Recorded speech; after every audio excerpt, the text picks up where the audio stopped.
შეძენას. Დადღის სხვა მთავარი თემები პირადობის მოწმობები მალე ელექტრონული ბარათებით შეიცვლება, რომელიც საბუთების გაფორმებასა და მონაცემების მიღებას გააადვილებს. ნოვაციის ინიციატორი იუსტიციის სამინისტროა. თანათანობით ელექტრონულ ფორმას მიიღებს მართვის მოწმობა თუ საპენსიო წიგნაკი. მონაცემები კი ერთ საინფორმაციო ბანკში მოეყრის თავს.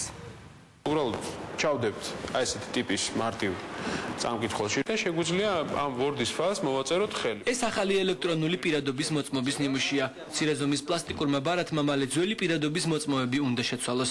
ახალი პირადობის მოწმობა ამ აპარატით კომპიუტერს უკავშირდება და ონლაინ რეჟიმში ნებისმიერი ტიპის დოკუმენტის ხელმოწერა ხდება შესაძლებელი.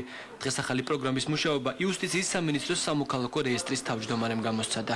ამას ექნება ელექტრონული ხელმოწერა და ნებისმიერი წერილი უკვე იმეილით გაგზავნილი შეგიძლიათ ხელი მოაწეროთ ამ ბარათით და იქნება ნამდვილი დოკუმენტი, ანუ მაინც და მაინც ხელით მიტანა აღარ მოგიწევთ საბუთების და ხელმოწერა, რომ ვინმემ დააფიქსიროს თქვენი ხელმოწერა თვითონ საბუთზე და მეორე, ეს არის სერვისების უზარმაზარი რაოდენობა, როგორც სახელმწიფო, ასევე კერძო სექტორში აგებული სრულიად ახალ პრინციპზე.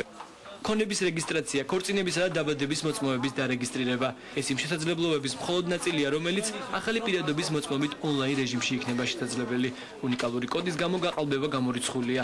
პირადობის მოწმობის მიკროჩიპზე დევნილის მოწმობა, საპენსიო წიგნაკი, სატრანსპორტო ბარათებიც იმუშავებს. ეს არის ძველი პირადობა. მის სტანდარტები უკვე არ შეესაბამება თანამედროვე უსაფრთხოების მომენტებს, ეს არის ახალი. ინფორმაციულად უფრო დახვეწილი არის, გარდა იმისა, რომ ზემოდან არის დატანილი ეს ინფორმაცია, ელექტრონულადაც ჩაწერილია და აქვს კიდევ მეორე დამატებითი ინფორმაციის ჩაწერის საშუალება. ელექტრონული ბარათი ორჩიპიანი იქნება, ერთზე პირადი მონაცემები და ფოტოსურათი და დამატებითი ინფორმაცია იქნება. მეორე ჩიპს კი ყველა ტიპის პლასტიკური ბარათი მიებნება. სამოქალაქო რეესტრი სახელმწიფო სექტორის გარდა მოლაპარაკებებს კერძო სექტორთანაც აწარმოებს, რაც იმას ნიშნავს, რომ ყველა პლასტიკური ბარათი, რომელიც სხვადასხვა ოპერაციებისთვის გამოიყენება, ერთ პირადობის მოწმობაზე იქნება დატანილი. ეს არის საბანკო ბარათი. დაგროვებითი ბარათი.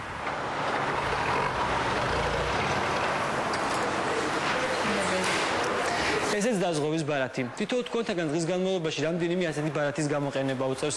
ახალი პირადობის მოწმობის ამოქმედების შემდეგ ყველა ამ ბარათის ფუნქციას მხოლოდ ერთი ბარათი პირადობის მოწმობა შეითავსებს. რაც შეეხება ძველ ბარათებს, ისინი ძველი პირადობის მოწმობასთან ერთად წასვლას ჩაბარდება. ელექტრონული პირადობის მოწმობები მსოფლიოს წამყვან ქვეყნებში უკვე რამდენიმე წელია წარმატებით მუშაობს. ორჩიპიან ბარათს საქართველოში იუსტიციის სამინისტროს სამოქალაქო რეესტრი პირველად ნერგავს.